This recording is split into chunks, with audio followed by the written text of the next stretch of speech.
Magandang umaga po. Nakakalungkot na naman. Habang ang Pilipinas ay naghihikahos. At ito'y naghihikahos at ang katibayan ko ay ang pinakahuling survey ng SWS na kung saan ay sinasabi na mahigit kalahati ng mga Pilipino sa buong bansa ay gutom. So ngayon, kung gutom at sila'y tinagurian ng kanilang sarili na mahirap. Ang ibig sabihin po niyan ay napakadali lamang sabihin na wala po silang kinikita. Kung mayroon namang kinikita, mababa lang po. Ito po ay resulta sa malawakang pagnanakaw sa ating kabanang bayan. Bakit? Naipon ang pera sa kamay ng mga iilan. At habang naiipon, ginawa ito sa pag-ipon sa pamamagitan ng pagnanakaw sa mga proyekto natin. At habang naiipon sa kanilang kamay, binabangko nila sa kanilang mga kwarto. Hindi na si uso ang Volt ngayon. Ang mahal pa bumili ng Volt. At habang hawak nila, ang mabubuhay lamang yung tanging malalapit sa kanila. Akalain mo ba naman, pag dumating po sa punto na kasuhan na, magaling pa ito, mag-hire pa ng mga magagaling na abogado para mapagtakpan lamang ang kanilang mga pagnanakaw.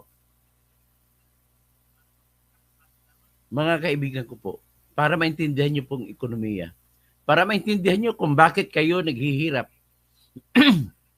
magtrabaho ka, gusto mong trabaho, walang kukuha sa iyo. Bakit? Wala kasing negosyo eh. Halimbawa, ihalimbawa na lang natin ang construction. Sa ngayon po, dahil sa flood control na anomalya, ay wala na halos kontrata sa gobyerno na nagtumatakbo. At kung walang kontrata na tumatakbo, wala pong construction workers. Wala pong trabaho ang mga construction workers natin.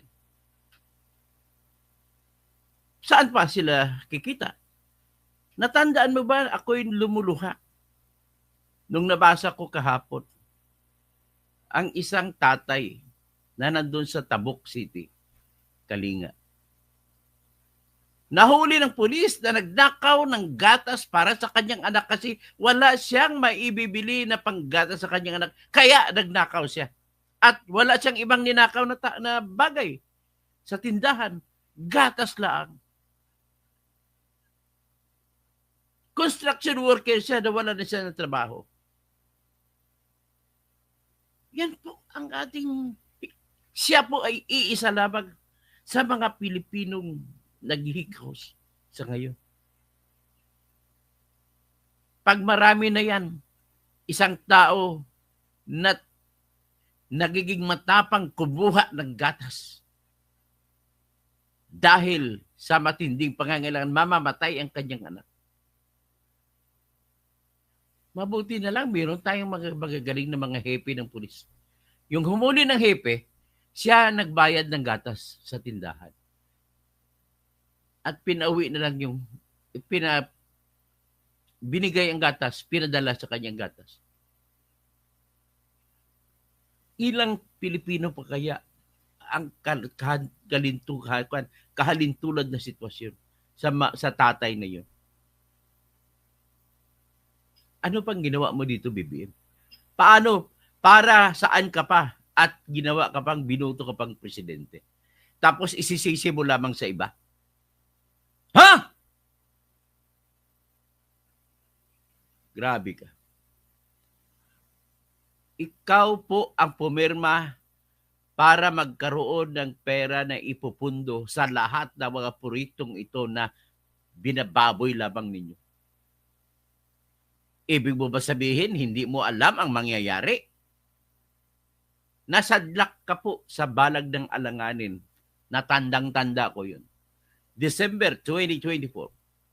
December 20 ay dapat pirmahan mo yung budget na pinasa ng mga dragon na mga kasama mo.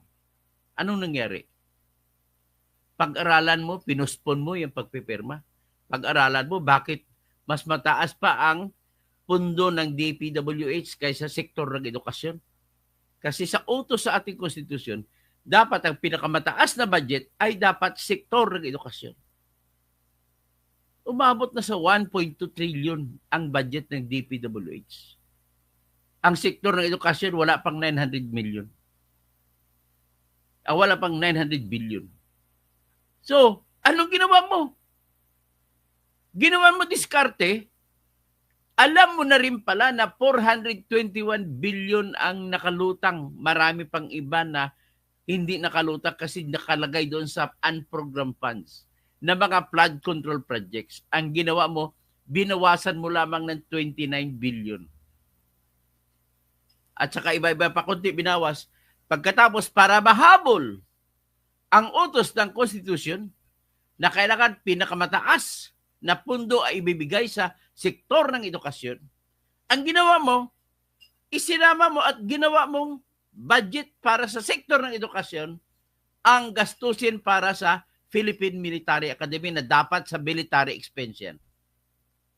Sinama mo sa gastos ng sektor ng edukasyon ang Philippine National Police Academy na dapat sa sektor ng PNP, DILG yun. Dinagdag mo ang Philippine Merchant Marine Academy na dapat sa sektor ng military expense yun. Dinagdag mo ang ginagasta para sa Development Academy of the Philippines na para sa sektor. Sana yun ng mga ahensya na kung saan ang eskwelahang ito ay masteral school ng lahat ng mga nagtatrabaho sa gobyerno. Para lamang mahabol mo, maitago mo ang pagnanakaw na nakadesinyo na sa simula pa lamang. Ang tanong, bakit nagiging matapang si Saldico sa pagsalansan ng napakaraming proyekto? Tanungin niyo si BBM, bakit matapang si Saldico? Sa totoo lang, wala pong congressman na gagawa sa ganung katapang kung walang kinatatakutan. At bakit hindi natakot si Saldico? Sapagkat iisa lamang ang rason. Ang rason, sinikrituhan na siya, binigyan na siya ng go signal at hindi lamang ang speaker ang problema dyan. Mas problemado si Saldico sa Office of the President kung mabibisto siya. At kakutsaba pa siyempre ang Senate President. Kasi hindi mangyari ang budget kung walang perma ng mga senador. Kaya sino sa mga senador ang nag-ratify?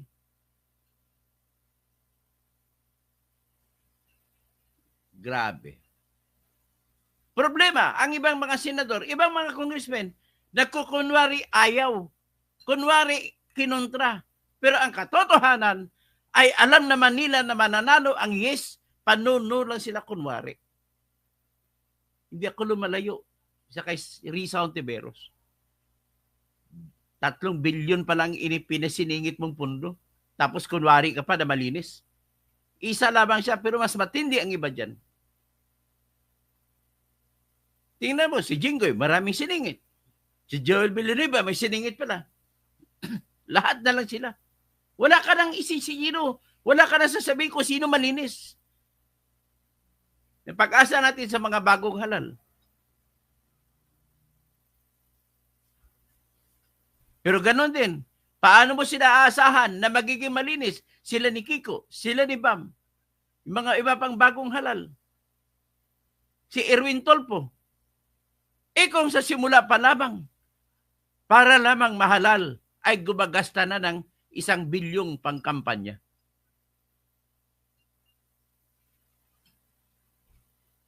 Yan ang sitwasyon natin. So, sino ang may sala dito? Sa totoo lang, hindi lang si BBM. Pero sana may pagkakataon na siya bilang presidente na matigil na. Pero pinayagan mo pa. Ang nangyari, yung lumampas ang budget na trilyones para lamang po sa program funds na kwan na mga proyekto. May programa na, may pundo na ibig sabihin. Yun lamang ang may pundo, 421 billion. Pero yung iba, nilinya nyo rin sa waiting list. Ginawag ninyo na unprogrammed funds. Ang dami rin noon mga flood control sa unprogrammed funds. At lumalabas sa mga ebidensya, sa mga testimonya na atin na saysayan, na saksihan, ay mas malaki ang porsyento na kukunin ng mga congressman at mga senador at silang mga taga-executive sa grupo ni BBM. Ang kunwari lang ni BBM, kunwari ang kumukuha si Saldico. Para si Saldico lang ituturo. Pero sa kanya, kinukuha rin mula sa kanya para sa kanya. Kung nakaprograma ang pondo ng mga project, ng flood control projects, saka multi-purpose building na yan, magkano kukunin na? Hanggang 25% lamang. Pero kung unprogrammed funds at nahanapan ni BBM ng pondo at ikasa at ipatupad, 30% ang hinihingi na komisyon. Ganun po sa atin. All over the Philippines yan, hindi lang sa Bulacan, hindi lang sa Mindoro, hindi lang po sa Ilocos Norte, sa Ilocos Sur, hindi lang sa Central Luzon, hindi lang sa region, sa Southern Tagalog region, hindi lang sa Mimaropa, hindi lang sa kung saang lugar pa, sa Davao, mas matindi rin po. Lahat-latin mo na. Sa Cebu, nakita nyo na kung 111 na po ang patay ngayon sa baha. May iisip nyo ba yan? Kayo ba ay hindi maluluha ang inyong mata? Kung makita nyo, ang totoong kwento pala, maraming namatay sa Cebu sapagkat po biglaang tumaas ang tubig. Isipin nyo sitwasyon na nandun sila sa kanilang mga bahay nang dumagsa ang tubig. Wala na silang panahon para makatakas. Ang nangyari po sa kanila, habang nasa loob ng bahay, napuno kagad ng tubig ang bahay. Marami po, 111 na ngayon ang nabilang napatay. Marami sa kanila po ang namatay dahil sa nalunod.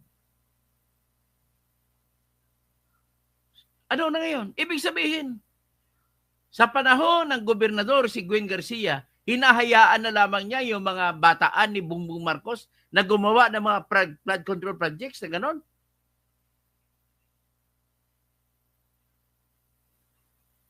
Grabe. O ito, pakinggan natin ang ilang mga kwento ng kapighatian. Sobrang kapighatian.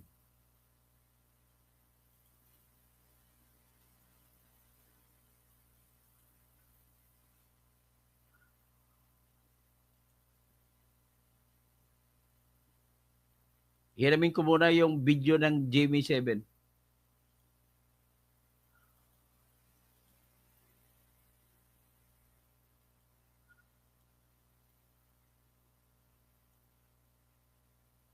Natin dito ang napakatinding pinsalang inabot ng ating mga kapuso matapos silang hagupitin ng Bagyong Tino. At ito hong ilog dito ay Mananga River at ito ho ay bumabaybay sa iba't ibang barangay tulad ng barangay San Isidro, Dumlog at barangay Biasong. At dito nga ho sa nakita natin kanina halos maubos ho yung lahat ng bahay. Yung iba may natira kaunti pader na lamang at halos wala na tayong nakikitang na nakatayo. Wala nang bubong, talagang napatag ho yung lugar na ito na kinatatayuan ng maraming bahay dito sa mailalim ng Dumlog Bridge. Pati yung mga konkretong bahay po ay hindi na nakaligtas sa lakas ng hangin at ulan na nagdala ng matinding pagbaha.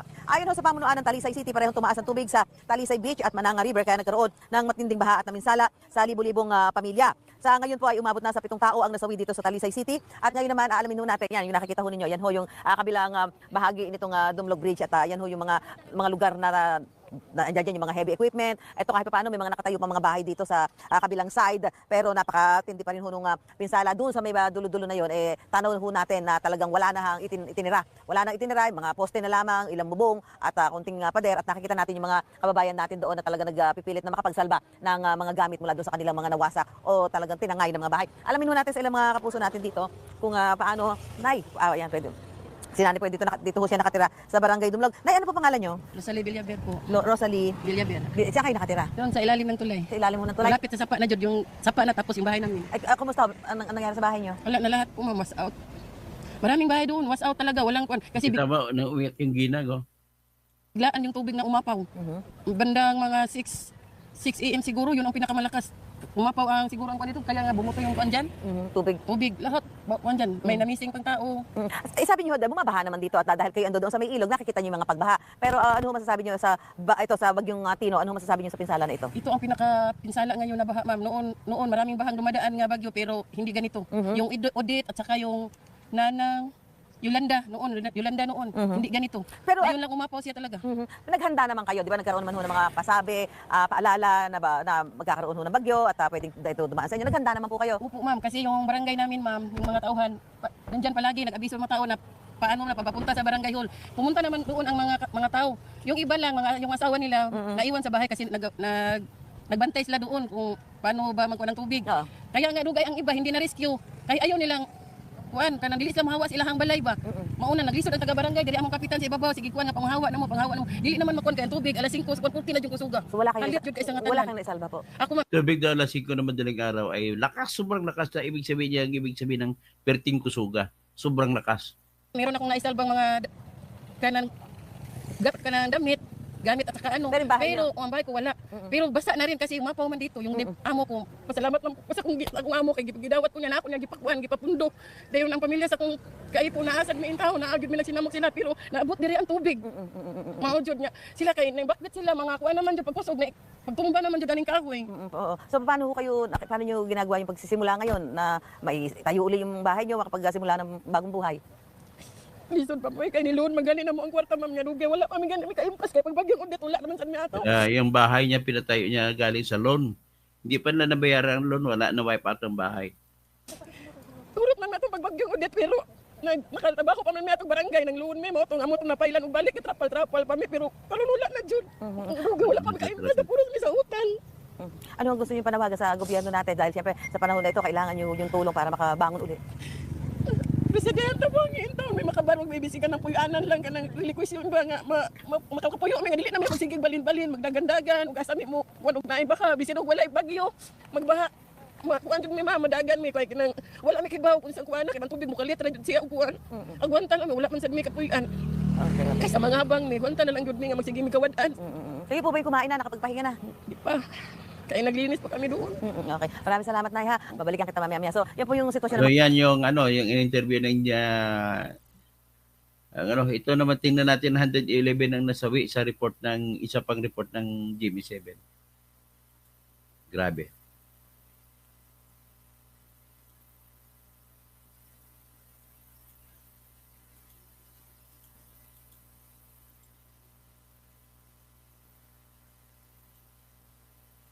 Hiningi natin saksi. Pagbigyan tayo gumamit nito.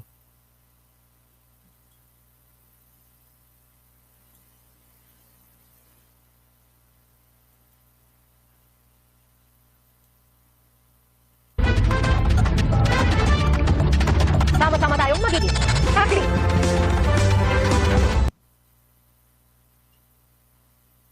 Si Emil sumangit. Emil?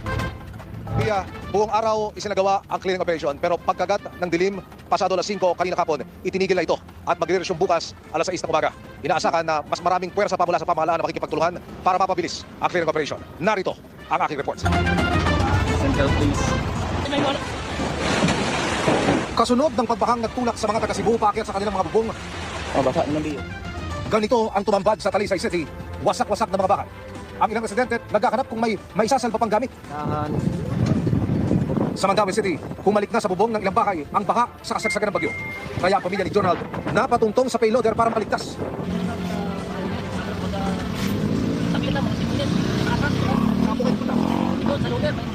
Heavy equipment, ibig sabihin yung payloader, pinakit nyo yun. Oo, yun doon kami, tatlong pamilya kami. Matapos ang kasagsagan ng bagyo, bumalandra sa daan ang mga sasakyang lumubog sa baha kasama ang ilang konsin.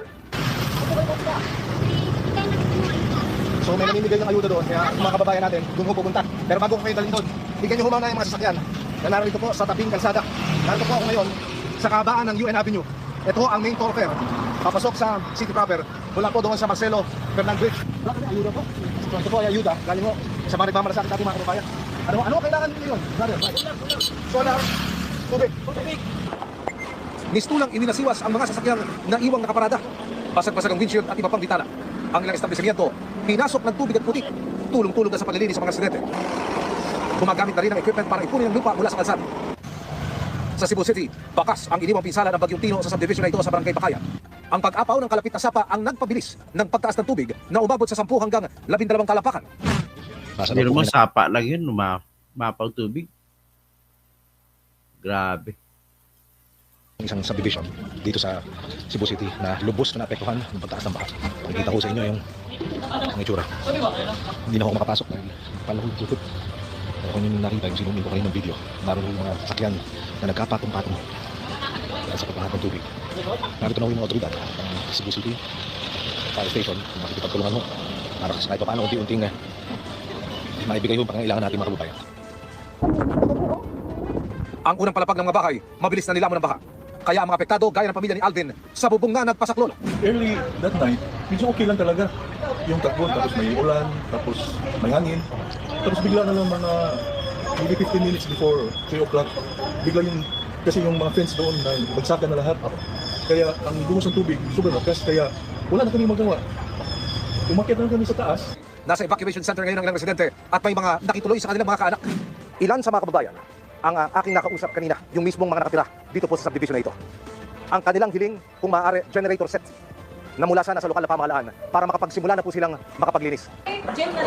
Sa iba pang lugar, abala na sa paglilinis ng putik sa loob ng bahay ang ilang residente. Sira na ang appliances ni Marlon Enriquez. 12 inches, ang kapal ng putik doon sa loob. Saka tubig. Kaya ang tubig, umabot hanggang bubong. Wala kaming may salba. Walang damit, wala. Kung sinong tumulong sa amin, magpasalamat lang kami. Sa barangay Kotkot sa bayan ng Liloan, balot ng ginagpi sa mga namatayan ng kaanak. Umabot sa 35 ang naiulat na nasawi sa bayan base sa post ni Mayor Alju Frasco. Ang isang ina, nawalan ng 5 taong gulang na anak. Sa doon, sa daplo, sa daplo. Hayang pa na ako ang papa. Sumala na, nawa ako, anak, naguyan. Pabalik niya sa babaw, pagkat sabi, habili na ako, anak, wala na nakuha. Hindi bababa sa 77 ang kumpirmadong nasawi sa buong probinsya ayon kay Governor Pamela Baricuatro. Humingi na sila ng tulong sa national government para sa search and rescue operations dahil naniniwala siya na may mas marami pa ang natangay ng baha. We also talked to Secretary Tidoro, so DILG, so that's why napadala sad sila og mga responders from Coast Guard, AFP, PNP, Philippine Navy. Pinulong din ng gobernador ang mga stakeholder para maibalik agad ang basic services. We want to restore power and water as soon as possible. So muna itong priority karon aside from the ongoing rescue operations. Pia mariing nananawagan ang mga kababayan natin, ang mga residenteng apektado dito sa Cebu City, maging sa mga karatig lugar na maiparating sa national government ang kanilang hinaing na kung hindi pa maibabalik ang supply ng kuryente sa lalong madaling panahon, baka pwedeng mapahiram muna sila ng mga generator sets upang makapagsimula na sila makapaglinis lalo na doon sa kanilang mga tirahang nalubog sa tubig. Live mula dito sa Cebu City, ako si Emil Sumangil, ang inyong saksi. Problema pa rin ang supply ng tubig at kuryente sa Silagos, Southern Leyte, kung saan unang naglandfall ang Bagyong Tino kahapon. Ang lokal na pamahalaan humihingi ng tulong sa iba't ibang ahensya ng gobyerno. Saksi, si Nico Sereno ng GMA Regional TV. Sa lakas ng hanging dala ng Bagyong Tino, halos matuklak ang bahagi ng Grabe pala sa Southern Leyte, oh. bubong ng eskwelahang ito na ginawang evacuation center sa Silagos, Southern Leyte. Ayon sa kumuha ng video, sira rin ang bubong ng kanilang bahay. Hirap din daw sila sa tubig at pagkain. Nang lumiwanag, bumungad ang mga nawasak na bahay sa buong bayan. Sira at natuklap ang mga bubong. Tumambad ang mga nabuwal na puno. Ayon sa mga residente, mas matindi ang epekto sa kanila ngayon ng Bagyong Tino kumpara sa epekto ng Super Typhoon Yolanda noong 2013 at Matindi pa kasi Yolanda, oh. Bagyong Odette noong 2021. Problema nila ngayon ang kuryente at tubig dahil malayo ang pinag-iigiban. Arang kusuga, sir. Kuyang kusuga, sir. Murang nagandar. Murang nagdunay makina, sir, ang hangin. Kuyang kusuga, sir. Sa lang bagyo, sa sinta naman kumahigit ang bangidaron. Ganun, dito may grabe. Kusog mo kayo ang hangin. Lisod kayo. Lisod kayo. Kaya may tubig. Kaya manghugas naman na ito. Dari kasilya sa pagbubus kita po ang dagat.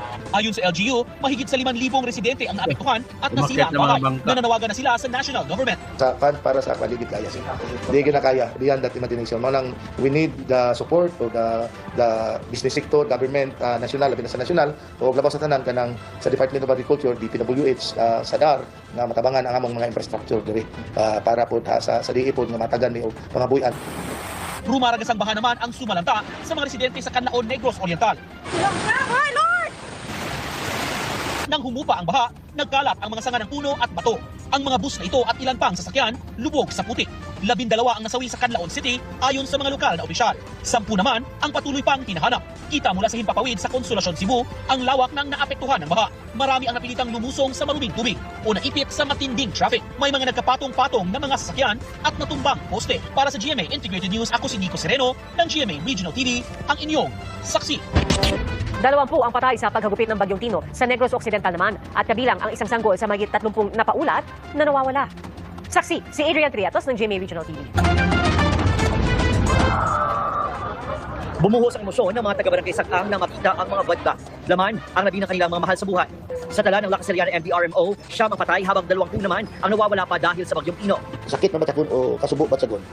Na kung mga gabi na damo kita ang nagkalamaki. Isa sa mga nasawi, asawa ni Mang Vicente. Nawawala ang kanilang 3 anak kabilang ang 9 na buwan nilang sanggol. Nagkasabit ko sa kahoy. Nagkatukan ni kami sa ilan ni ugangan kayo taas sila blay. Dito.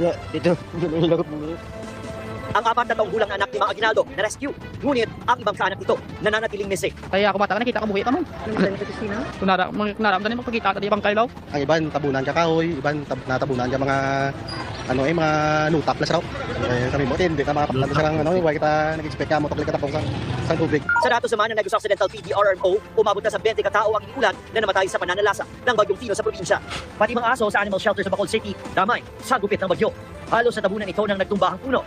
Nananawagan ng tulong ang pamunuan ng animal shelter. Sa bayan ng Sigma sa Capiz, lubog sa baha ang ilang lugar hanggang kanina. Amat-amat, sabi panog pa naog ang baha from the 2nd district to the 1st district. Ang hindi usual ginabaha niya subong. Siguro silted na gitang aton rivers. Naranasan din ang pagbaha sa bayan ng Ibiza. Tungan niya mo kinabaan ng baso bala man sa balay ba.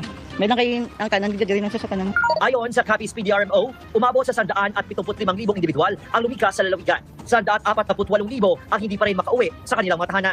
Sa Rojas City, nakauwi ng ilang evacuees ng umayos ang panahon at humupa ang baha. Nabigay rin ng merienda sa responders at evacuees ang Student Council ng isang kolehiyo. Kanamik gid kay we serve from the heart. No, kag nakita namon bisan mo nilang kasimple nga bulig bala nga amon nga nahimo. Actually nag-instrument lang gid kami. Sa Kalinog, Iloilo, isa pamilya ang namataang sumisilong sa loob ng isang steel pipe sa kasagsagan ng Bagyong Tino kahapon. Ayon sa uploader, doon sila sumilong dahil gawa sa light material sa kanilang bahay. Matapos ang bagyo, ay agad naman silang umuwi. Sa Haro, Iloilo, abala mga residente sa pagkukumpuni ng kanilang mga bahay.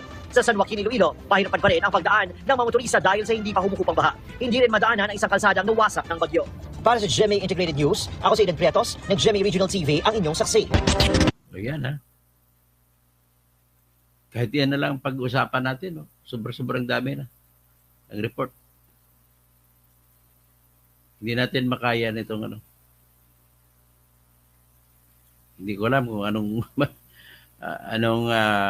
anong gagawin natin ng paghingi ng tawad sa lahat ng mga nasawi.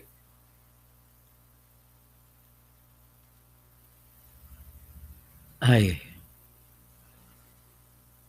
Pakinggan natin si Ted Filon.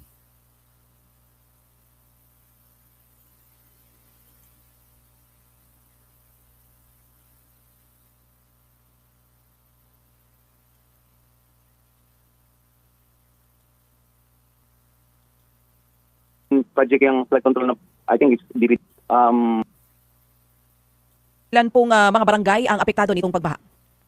okay sa with regard sa yung tumaas na tubig na umapaw sa river ng Mananga, si Barangay Campo 4, Aklupan, Lagtang, Lawaan 3, Tabunok, San Isidro, Mohon, Lawaan 2, Biasong and Dumlog. So there are 10 barangays na hard hit at ng Bagyo Tino, no. So ito yung mga areas na flooded talaga because the heavy rainfall na umagos dito sa Talisay. Oo, 10 barangay po ang apektado. Meron po ba tayong casualty dyan sa Talisay at ilan po?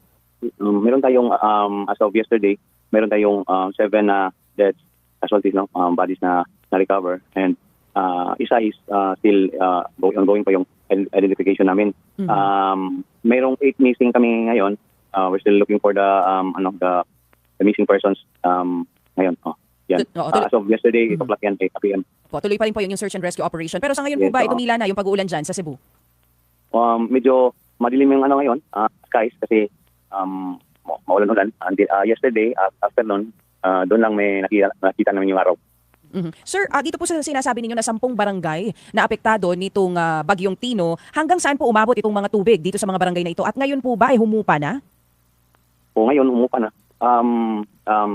yung at the height ng baha, around 5 o'clock in the morning, umabot ng lampas tao. No? Ang iba is, and mostly doon sa may leeg. Kasi what happened was, napalikat na namin yung mga na-identify namin na nasa danger zone. So, itong mga medyo hard hit talaga ng baha, yung mga subdivisions na malapit sa mouth ng river, sila yung na medyo hindi nakapag-prepare kasi ngayon lang kasi nangyari ito sa kanila.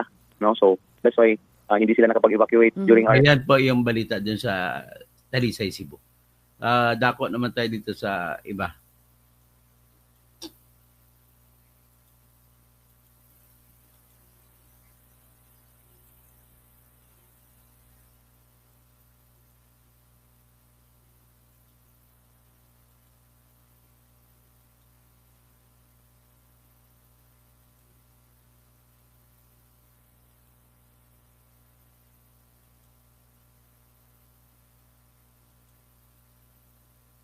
Ang bahaging ito ng UN Avenue sa Barangay Umapad sa Mandaue.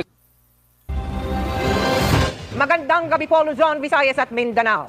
Higit sa mga nasirang ari-arian, maraming buhay ang binawi ng bagyong Tino na 8 beses naglandfall sa iba't ibang probinsya sa Visayas. At lalong tumitindi ang mga imaheng nakakalap natin. Mahigit 24 oras mula nang bahain ang maraming lugar kabilang ang Cebu na di pa nga tuluyang nakakabangon sa nagdaang lindol. Mga kapuso, narito po ako ngayon sa isang subdivision sa Cebu City na nilunod ng lampas taong baha bunsod ng pag-apaw ng kalapit na sapa. Dito po nangyari mga kapuso ang pag-aanod ng maraming sasakyan na nagkapatong-patong paghupa ng baha. Narito ang aking report. Nagmistulang karagatan ang bahaging ito ng UN Avenue sa Barangay Umapad sa Mandaue City kahapon ng madaling araw dahil sa hagupit ng bagyong Tino.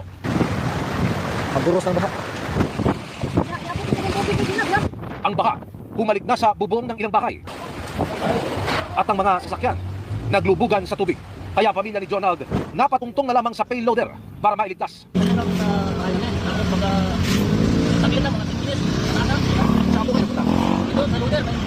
Heavy equipment, ibig sabihin yung payloader, nakit yung yun. Oo, yun doon kami, tatlong pamilya kami. Matapos ang kasagsagan ng bagyo, bumalandra na sa daan ang mga lumubog sa bahang mga sasakyan, kasama ang ilang container van.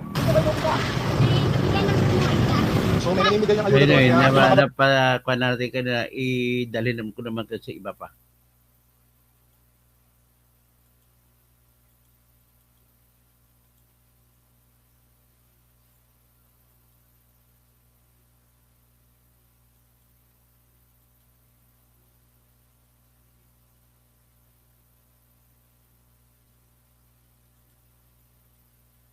Napanoorin naman natin ito. Tingnan mo yung Fortuner. Simbolo lamang yan ng ano. Yan.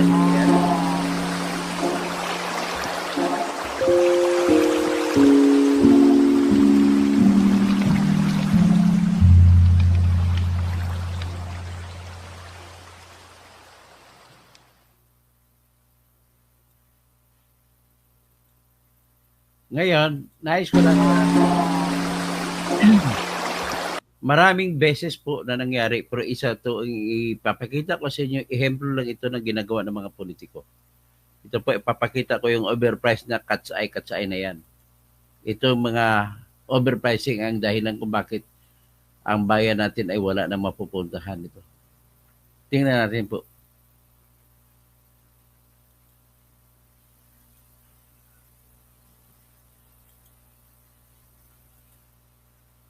Jinky Luistro at mga opisyal ng DPWH Batro at mga opisyal ng DPWH Batangas gobyerno inireklamo na alamuti na sa kalsada ang anomalya sa mga proyekto ng gobyerno. Inireklamo na sa ombudsman sina Batangas 2nd District Representative Jinky Luistro at mga opisyal ng DPWH Batangas dahil sa umano'y overpriced cat's eye project na binaklas din kalaunan. Narito exclusive agenda report ni Joash Malimban. Nagsumiti ng isang letter complaint sa ombudsman ang grupong Bantay Trapiko laban kina Batangas 2nd District Engineer Sonia Paglikawan, DPWH Calabarzon Regional Director Jovel Mendoza at Batangas 2nd District Representative Jinky Luistro. kaugnayan ng umano'y maanomalyang cat's eyes o reflective road studs project sa Batangas City, San Pascual, Bawan Diversion Road. Sa inihaing reklamo, sinabi ng complainant na tila may indikasyon ng overpricing, irregular fund utilization at wasteful implementation ng nasabing proyekto sa lugar. Ayon sa isang 2024 DPWH order, aabot sa 8.9 kilometers ang haba ng buong diversion road. At least 2.6 kilometers nito sakop ng Batangas City. Sa inihaing reklamo, sinabi ng complainant na sa kahabaan ng bypass, Bawan at San Pascual lang ang mayroong road studs. Kitang-kita raw ito sa ilang viral videos ng mga dumadaan sa lugar kung saan nagmimistulang airport runway ang kalsada sa gabi. Dagdag pa ng complainant, matapos umanong i-install ang nasabing road studs, binaklas din ito kalaunan dahil kinakailangan raw palang aspaltuhan ang kalsada. Personal na binisita ng Billionaire News Channel ang nasabing proyekto. Ang aming nadatnan, mga butas sa kalsada sa parte ng San Pascual at Bawan, na mistulang bakas na mga binaklas na cat's eye. Ang dating tila airport runway sa gabi, ganito na ang itsura dahil marami ring parte ng diversion road na wala pang mga ilaw. Nahanap namin ng kontrata para sa nasabing road stud installation project sa lugar. Isang joint venture ito sa ilalim ng Kisha Construction and Supply at 3W Builders. Ang Kisha Construction, una nang ibinalita ng Billionaire News Channel na pagmamayari ni Tanawan City Councilor Potenciano na Tanawan. 2 buwan ang nakalipas nang sabihin niya sa BNC na pinaprocess na ang divestment niya mula sa kumpanya. On the process na po yung pagpapalit po ng aking to transfer. Simula po nung naupo na ako, pinaprocess, medyo matagal po ang process po ng pagtatransfer. Sinabi ng complainant na may estimated 7,500 cat's eye units na makikita sa lugar kung 5,000 meters lang ng kalsada ang susukatin. Ang kanilang estimated overpricing aabot sa 75.7 million pesos. Kung pagbabasehan ang DPWH Detail Unit Price Analysis na una nang inilahad ni Baguio City Mayor Benjamin Magalong, kung saan naabot umano sa 11,700 pesos ang presyo ng bawat piraso ng cat's eye, kahit na around 1,800 pesos lang daw ang market price nito, including tax and installation. Sinuri namin ang nasabing kontrata. 98 million pesos ang kabuuang halaga ng proyekto, pero wala itong kalakip na detailed breakdown at project scope. Ayon sa DPWH 2nd District Engineering Office, tinatayang 6.3 kilometers o katumbas ng mahigit 6,000 meters ang sakop ng proyekto. Kung susundin ang market price na binanggit ni Mayor Magalong, mahigit 16 million pesos lang dapat ang presyo ng proyekto. Kung susumahin, tila kinatungan ang proyekto ng mahigit 16 million na palang gastos tapos ginawang 96 million. Grabe kayo. 80 million pesos para sa ilang libong road studs na binaklas lang din uli dahil hindi pa pala tapos ang construction. Dagdag pa ng complainant, rendered unusable na ang mga cat's eye upon removal. Nako. Pinuntahan namin ang DPWH 2nd District Engineering Office para kunin ang kanilang panig, pero wala raw available na makipag-usap sa amin. Ayan, masdan nyo ang ginawa nyo. Jinky Luistro, masdan nyo ang ginawa nyo sa Pilipino. Style ka pa, magaling ka mag-imbestiga, wala naman nangyayari. So, yan po ang presentasyon ko. Katibayan, isa lamang po yan, maliit na po na aspeto yan sa kabuuang danyos o mga pinsala na ginawa laban sa atin. So, magsha-shoutout na lang po ako. At hopefully, na dapat sana magising na yung mga tarantado, mag-resign na kayo lahat. Juliet Bernal, good morning po. Maria Javier, morning. Milico Castromayor, hello po. Encarnacion, Dr. Toto, good morning. Gay at Gay, 26 million para sa flood control project sa Cebu. Nasaan na napunta? Maria Javier, dahil sa politikong magnanakaw, sana yung pera na nanakaw sa pagpatayo sila ng kumpanya para may trabaho silang ibibigay, pero sa walang hanap buhay, yan ang problema, wala. Jet Style TV, Full Watch, Sepan, USA, salamat po Jet Style sa kapwa ko Imichuan. Kay Kumaro, good morning po. Dr. Toto, God bless po. Cassandra Daisy, pinaghati-hatian ng mga Marcos Romualdez at 250 congressmen nang pumirma sa impeachment. Iyon, kahit naubos ang trilyon natin. Raul Salazar, ba't hindi ang nangyari? Dahil lang ito sa paghabol sa mga Duterte. mas maimportante pa mga programa na bunan. Dahil na sa paghabol niyo kay Duterte, ito na nangyari. Lahat na lang isisisi niyo rin kay Duterte. Tapos na yung kay Duterte. Kasuhan niyo na yung si Duterte, dapat noon pa. Bakit ngayon na lang bubuksan? Raul Salazar, matindi ang nangyari sa Cebu, pero ang investigasyon Davao, flood control, yung nga, layo nga sa Cebu ang may problema, tapos sa Davao kayo pumunta, uwi pa kayo nulaan, wala kayo nakitang depekto sa flood control sa Davao, kunting-kunti lang. Mark Carlson, Cassandra Daisy, marami pa rin ang kulang ng sa talino ang mga kapwa nating Pilipino, hirap na nga sa buhay, BBM pa rin. Bixby, someone advised the people of Cebu to file class action suit. Dapat ka siguro, class action suit. Balski Rapalyo, magandang umaga po, Attorney. Obal, saan ka na, Bal? I need you. Gay at gay, pinirmahan ng Pangulo ang budget kahit may mga blanco. Tama, di ba may mga blanco, pinirmahan niya. May PhilHealth, kinanggal. Katarantaduhan ng BBM na to. Gusto, sarap sampalin. Orlando, baka hulihin niyo naman ako, nagbanggit lang ko ng kritisismo sa ginawa niya. Na walang panindigan o sino, Orlando naman, ang walang panindigan na nadisbar. Walang panindigan na nadisbar. Opinion mo lang yan, utot mo. Wala kang isip. Ba't ako isipin mo? Isipin mo mga taong nawala ng bahay. Daniel, pamilya Daniel. Ikaw kasi tao ka ni BBM, tao ka ni Romualdez, tao ka ni Trillanes. Cassandra Daisy, back to you, Marcos Jr. Ang rason kung bakit tayo ang naghirap, puro parte na natupag. Raul Salazar, Kagilan, attorney, ilalabas ang disqualification sinampa nyo kay Iris, but medyo matagal pa. Storm, mga manhid ang mga nakaupo sa sometimes we have to bend the law to please the people. Is it correct, Justice Secretary Remulla? Ay nako. Sa Storm, mga manhid ang mga nakaupo. Grabe, buti matiis nila ang kababayan nila na lumuluha sa gutom at saka sa baha. Storm, paano nakatutok lang sila sa mga Duterte? Puro Duterte lang tinututukan ninyo, hindi baha. Milin SJ, maayong buntag, Engineer Tirador, Kaluoy sa Cebu. Wala ang mayor ng Liloan at Congressman Prasco na sa bakasyon. Grande putsang na to si Jok Prasco. Yan kayong asawa mo na anak ng Wecheng. Anak ni Gwen Garcia. Nasaan ang konsensya nyo na makita ninyo ang kababayan nyo? Ginaline Isaac, Ben Reclamador, kailangan mag-upgrade ng Pag-asa. Southern Cross, sobra talaga ang korupsyon sa gobyerno ng Pilipinas. Arnold Parino, Katoto, Cassandra Daisy, lunod sa masarap na pagkain ng mga congressmen, Marcos Romualdez Saldico. Pero mga taga Cebu, lunod sa mga baha at gutom. Elisa Balagso, kahit parang di ramdam ng rescue ng gobyerno o parang walang rescue. Asa ng DSWD food pack? Yamuel 1815. Good morning, Dr. Kausing. Nakakalungkot naman ang dami ng mga namatay. Sana may magawang tulong mga kinaukulan. Romulo Ison, yes, dapat bitayin ba yung lahat ng mga sangkot sa flood control project sa Cebu sa madaming namatay. Arnold Parino, Katoto, kailangan na po kayo bumalik sa practice para lalo kayo makakatulong sa sambayanang Pilipino. Andrea Guico, Noel Clemente, Toto Kausing, tapos Elisa Balugso. Wala nang pundo ang gobyerno.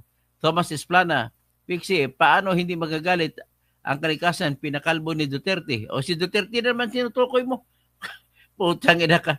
Panahon pa ni Marcos Sr. yan Maria, kahit paano, gaano kalakas ang bagyo, di ganyan, kataas ang baha. Pero dahil sa flood control na ninakaw, wala nang control. Cassandra DC, Dr. Toto, pinakita mo sa Google Map na gumawa ng bagong sapa si Congressman Prasco. Oo, gumawa ng bagong sapa para lang magkaroon ng flood control project. Grabe to si Jok Prasco Elisa Balagso, inuuna ang gobyerno investigation. Rapitol Populandit, pati yung mga inchik na sangkot dyan. Pasagwanin mo ng mga papuntang Pujan province. Pauwi na yung mga inchik. Nathaniel Orbi, sana food pack galing sa DSWD Corakot. Crazy Brooks, God bless all the victims. Thomas Esplana, sana dito na ibuhos ang budget sa 2026. Kaso lang, paano yan? Ubus na.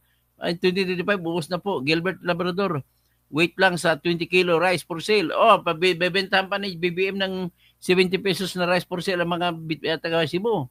Dennis Causing, Brad, Cassandra Daisy, nasaan kayo mga ICI? Bakit hindi kayo nag-imbestiga sa Cebu?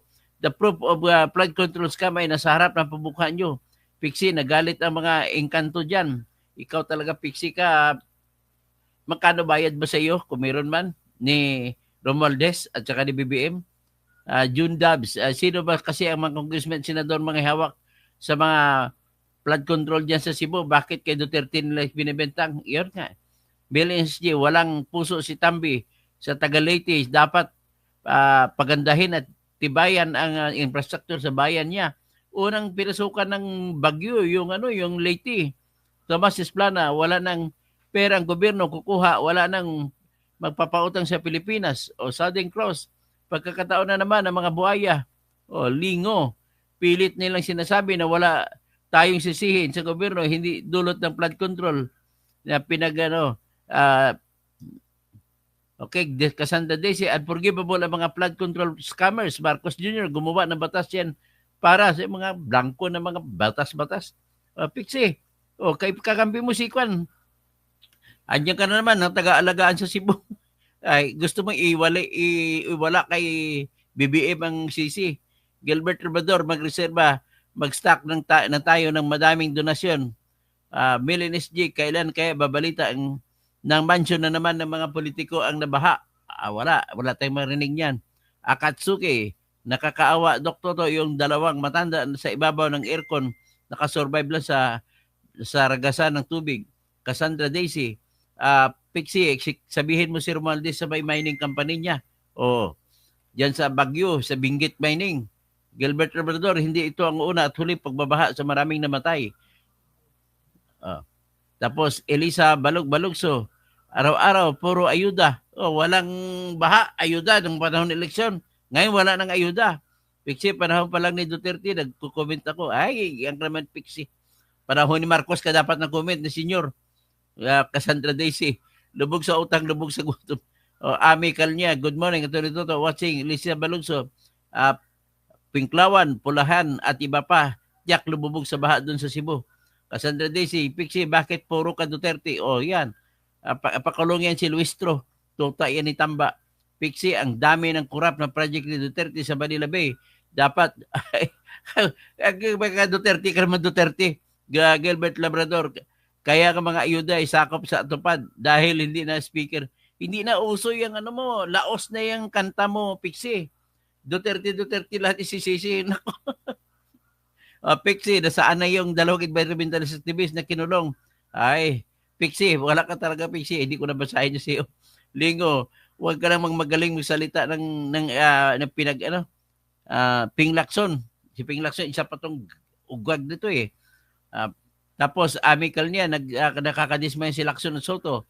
Walang kwenta mang dalawang matandang yan. Silent Scream, may bagyo, patay parating sa Luzon. Meron pang isa. Ano bang pangalan ng sunod na bagyo? S na, di ba? Tino. S. Sara. Naku, matindi itong bagyong Sara. John Dubs. Ano ba pangalan ng bagyo? Tingnan ko sa kwan, ha? I-search ko sa... Paki-search nga.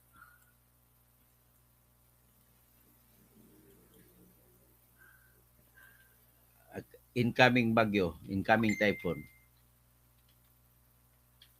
is what name? Yan, nagtatanong na ako sa AI.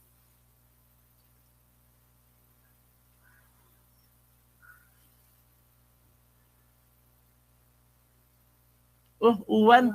Bakit STU? Bakit ISTU? Ayun, uwan. Ulan. Kung sa Cebuano, ang ulan ay uwan. Naku, patay. Maraming ulan na naman to. John Dubs. Tapos Jess Pontillas, tanugin sa mga dutae. Mismo na iba siguro na Cebu ay kinurakot ng dutae. Ayan ka naman, puro dutae kayo. Puro ka lang dutae. Ikaw tae ang utak mo, Jess Pontillas. Cassandra Daisy, laos na yung inyong dutae na sisi. Brilliant Hainos ay ambot ay wala na gyud ang pag-asa na mamatay ng tao, nagsisisi pa kay Duterte. Lalin de la Cruz, wala ng pag-asa. Tayo, mga corrupt government, pati sa pagsisisi, corrupt din. Grabe ito si Pixie, oh. Grabe din, pati pagsisisi. Jess Puntillas, nagsama-sama kayo dito. Kasanda Daisy, Yamel, Uwan, sir. Uwan, thank you. Southern Cross, Pixie, magkano ba ang bayaran ngayon? Elisa Balugso, John Dubs, matalino talaga yung si Pixie. Palibasa, ang utak niya ay may halong ibak. Yamuel, 18. Uwan, sir, Toto. Sige. Okay, hanggang dyan na lang. Mag-isip tayo kung paano gagawin. Itutulong natin kasi may bagyong uwan pa. Hindi natin sa Central Luzon natatawa dito. Nako, kawawa naman itong kababae natin Kapampangan, Ilocano, dyan sa Central Luzon. Sa Pangasinan, mayroon naman dyan, mga kamag-anak ko. Okay, hanggang dyan na muna tayo.